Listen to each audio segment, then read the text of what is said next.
Good morning. Starting with second unit of the 11th class, that is atomic structure.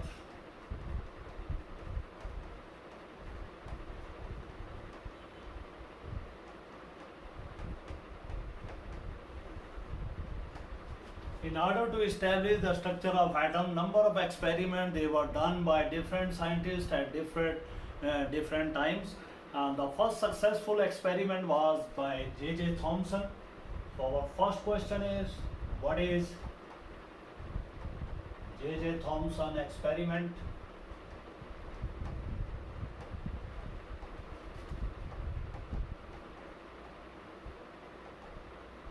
Or discuss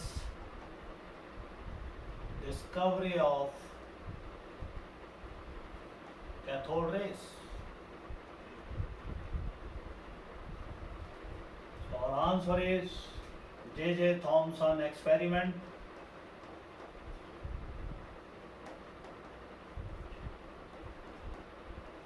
J.J. Thomson took highly evacuated glass tube which was fitted by two metal electrodes on the two ends, and then he passed the high voltage across these electrodes through the gas which was filled in the discharge tube. This evacuated glass tube was named as discharge tube. Let us show it by diagram. So this is your J.J. Thomson highly evacuated discharge tube. It is fitted with two metal electrodes.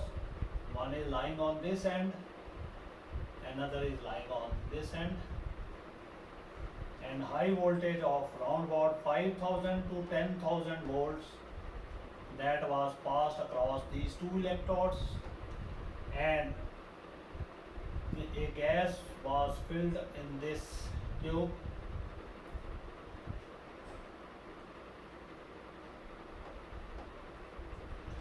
This is our negative electrode, this is positive electrode. So when high voltage was passed through the gas taken in the discharge tube, it was seen that some electrons they were emitted by this metal rod. It was named as metal cathode. These electrons they struck with the neutral gaseous atoms which are present in the gas sample, and these electrons knocked out more electron from those gaseous atoms. This electron knocked out electron from this. These electrons were knocked down more electron. When number of these electrons became very large, the stream of these electrons they start moving towards the positively charged electrode. The stream of these particles that was termed as cathode rays.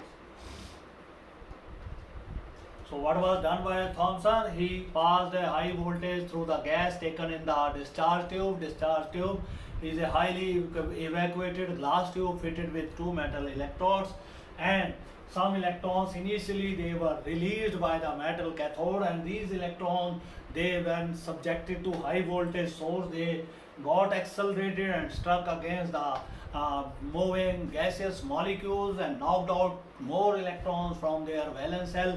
When the number of these electrons became very large, they started moving towards the anode, and these rays were called as cathode rays.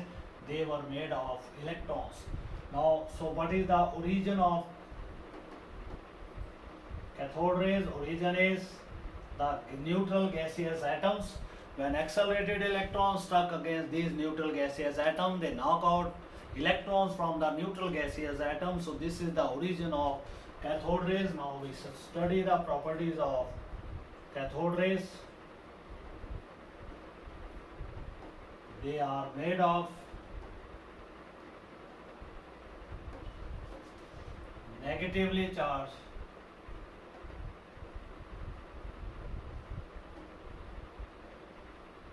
particles. Cathode rays travel in straight line.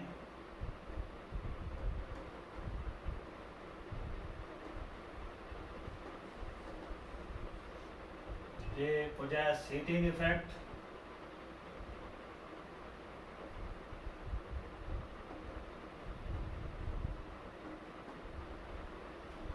They are made of material particles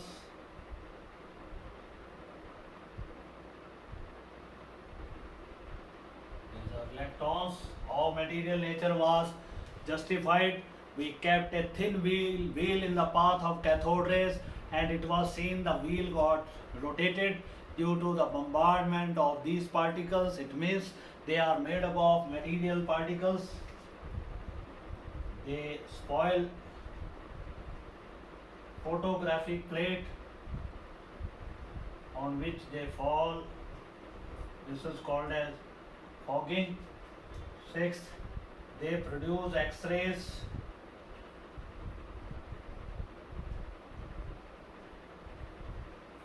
When strike against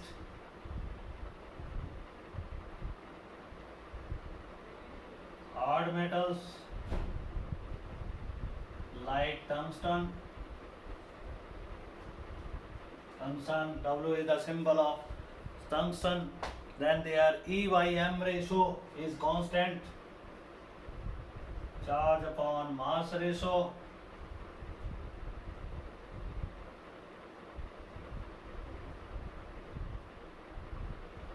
That remains same whatever be the nature of gas. In case of the hydrogen, it is 1.76 into 10 raised to power 8 coulomb per gram.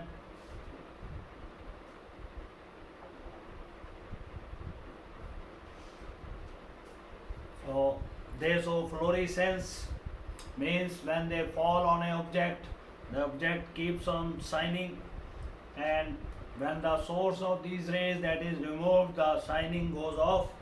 And so these are the property. They possess penetration effect. They can penetrate through the thin foils of the gold or silver, so they have the penetration effect. They spoil photographic plate. They can rotate a thin wheel placed in their path. They travel in straight line. They possess heating effect. All of these, they demonstrate properties of cathode rays. So after J.J. Thomson experiment, another experiment was done by another scientist. Goldstein repeated the experiment of Thomson and got some particle whose mass was equal to the mass of your hydrogen atom. So we'll now discuss Goldstein experiment. Now Goldstein did nothing but he changed the cathode. He used perforated cathode. The cathode metallic disc was having number of perforations, number of holes were created in that metal cathode, and then he saw that cathode rays, as usual, they were traveling from cathode to anode, and he saw some particles, they were moving in the opposite direction. These particles, they were named as anode rays, since they were appearing to be traveling from anode to cathode. So these rays were now named as anode rays. So what he saw in the experiment, he saw that some positively charged particles, they were moving toward the cathode. Reaching at the cathode, they pass through the perforations of the cathode and get neutralized on the glass tube behind the cathode. So these positively charged particles, what were these particles? They were actually the gaseous ions from which electrons were removed by the accelerated electrons. The remaining gaseous atoms, they acquire positive charge, so were named as anode rays. These positively charged particles, they were named as anode rays. So now what was the Goldstein experiment? He took a highly evacuated glass tube again, and then he took the perforated cathode. This is high voltage source, 5000 to 10,000 volts they were passed. This is your anode. He saw that certain ray, they were traveling toward the metal cathode, and the electrons, they were traveling toward the metal anode. This is the outlet or inlet for gas. So this is Goldstein experiment. These positively charged particle stream was named as anode rays, and negatively charged stream that was named as cathode rays. Now, origin of anode rays and origin of cathode rays is same. One type of particle, they were negatively charged, they were named as electrons. Other type of particles, they were positively charged, they were named as anode. So what is the origin of anode rays? When accelerated electron knocked off electrons from the neutral gaseous atom, the remaining gaseous atom, they acquire positive charge. Since they were having positive charge, they start moving toward the negative electrode, and the stream of these particles that was termed as anode rays or canal rays. Now what are the properties of anode rays? They have the property they travel in straight line, then they have the heat effect. They are made of material particles. When a thin wheel is of a metal foil is placed in their path, it gets rotated. They are associated with electric and magnetic field, showing they get deflected toward the negative plate of the applied magnetic and electric field. As cathode rays, they get deflected toward the positive plate of the applied electric and magnetic field, which shows that cathode rays, they are negatively charged, and the anode rays, since they move toward the negative plate, cathode rays move toward the positive plate. So anode rays are made of positively charged particles, and then their E by M ratio is not constant, which changes for every gas, because the masses of the gaseous cation, they are different for different gases. For hydrogen, E by M ratio, it is 9.58 into 10 raised to power 4 coulomb per gram. This is the least in case of the hydrogen, while in other gases it will be increasing. Then we have they can spoil the photographic plate. They have less penetration effect as compared to cathode rays. So this is regarding our anode rays. From here we got the discovery of proton, and from Thomson experiment we got the discovery of electron. Now we will able to define electron and proton. Electrons are defined as the subatomic negatively charged fundamental particle whose charge is minus 1.602 into 10 raised to power minus 19 coulomb. The charge of proton is unit positive charge. This is 1.602 into 10 raised to power minus 19 coulomb. The mass of proton, that is equal to 1.67 into 10 raised to power minus 24 gram. And then we have the mass of electron. It is 9.1 into 10 raised to power minus 31 kilogram. This is also in kilogram. So now we will be defining the electron and proton. What are electron? What are protons? So electron, it is defined as subatomic fundamental particle having a unit negative charge, that is minus 1.602 into 10 raised to power minus 19 coulomb, and mass is 9.1 into 10 raised to power minus 31 kilogram, or 9.1 into 10 raised to power minus 28 grams. Then we have proton. Proton is a subatomic fundamental particle having a unit positive charge plus 1.02 into 10 raised to power minus 19 coulomb, and mass of the proton, that is equal to the mass of hydrogen, 1.67 into 10 raised to power 24 gram. Then we have the definition of neutron. How neutron was discovered? So we'll be taking question number 3, discuss discovery of neutrons.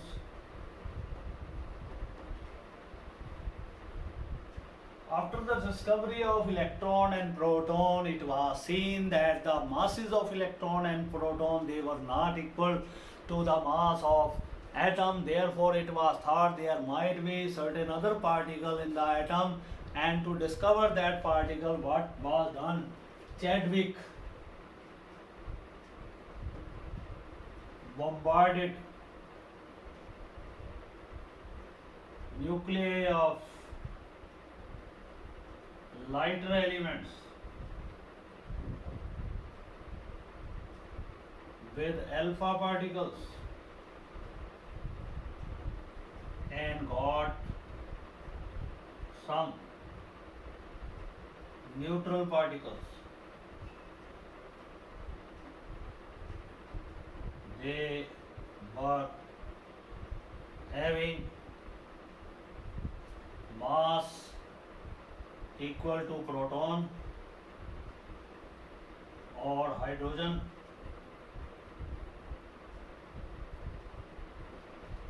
and but no charge.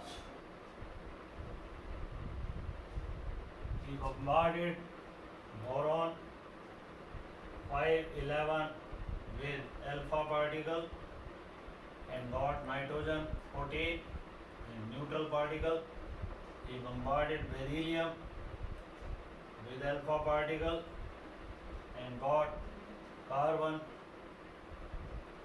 along with one neutral particle. This was neutron. So, what about neutron? Neutrons were defined as the subatomic fundamental particles which have no charge but their mass was equal to the mass of hydrogen atom. So this is the discovery of electron, proton and neutron. Thomson was associated with the discovery of electrons, Chadwick associated with the discovery of protons, and Goldstein associated with the discovery of proton, and Chadwick associated with the discovery of neutrons. So after this, there were now the attempts how to place these, how to arrange them to arrive at the structure of atom. So different attempts were made. Before that, we will be defining some definitions. Now, what are isotopes? Question number 4 is define isotopes. Isobars, isotones and nuclear isomers.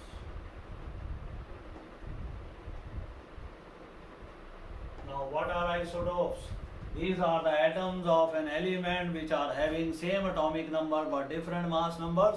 For example, we have 3 isotopes of hydrogen. They are protium 1H1, deuterium 1H2, tritium 1H3. Then we have the isobar. These are the atoms of different elements whose mass numbers are same but their atomic numbers are different. We have 2 such isobars, argon 1840 and calcium 2040. Then we have isotones. These are the atoms which are having different atomic number and mass number but their number of neutrons in them that remains same. For example, we have silicon 14, 30, phosphorus 15, 31. So difference of these two, number of neutrons, that is 16. So such species which are having different atomic number and mass number but they have same number of neutrons, they are called as isotones. Then we have nuclear isomers. This is to be seen in case of the nuclear physics or nuclear chemistry. These are the atoms which are having the same atomic number and mass number but their nuclear properties, the emission of alpha, beta and gamma rays, that is different. That's why they are called as nuclear isomers. And then we have another important question, how to calculate the number of electrons, protons and neutrons in neutral atoms and in the ions, positive or negative ions. How to calculate number of electrons, protons and neutrons in the atoms as well as in the ions. Let us solve a problem. This is our question number 5. Calculate neutrons, protons and electrons in formula. We have the neutral species,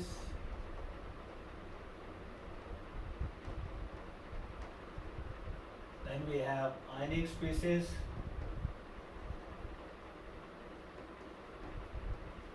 and cationic species and anionic. These are anionic species, these are cationic species. How to calculate number of electrons, protons and neutrons? In this case, Number of electron is the atomic number, that is 20. Protons, they are equal to electron in neutral atom, and neutron mass number, atomic number subtracted from mass number, we get number of neutrons. Here also electrons are 8, neutrons are 8, protons are 8, neutrons are also 8, 16 minus 8. Here in this case electrons are 7, protons they are 7, neutron they are again 7, 14 minus 7. In this case number of electron changes. In ions it is only the number of electron that will change. Atomic number of nitrogen is 7, mass number is 14, we have just written above. So electrons will be now 7 plus 3, it has gained 3 electrons. Proton will be 7, neutron it will be 7. Here in this case electron will be 8 and 16, 8 plus 2 electron will be 10, proton will be 8, neutron will be 8. In this case electrons will be 12, 24, so 12 minus 2, we have 10 electrons, proton will be 12, neutron will be 12. In this case electrons 13 minus 3, that is 10, proton will be 13, neutron will be 13, 27, 14. So in this way we can calculate number of electron, protons and neutrons in atoms as well as in ions. So this is about the first lecture. In the next lecture we will be studying the atomic structure given by the different scientists, Thomson, Rutherford, Bohr and modern structure.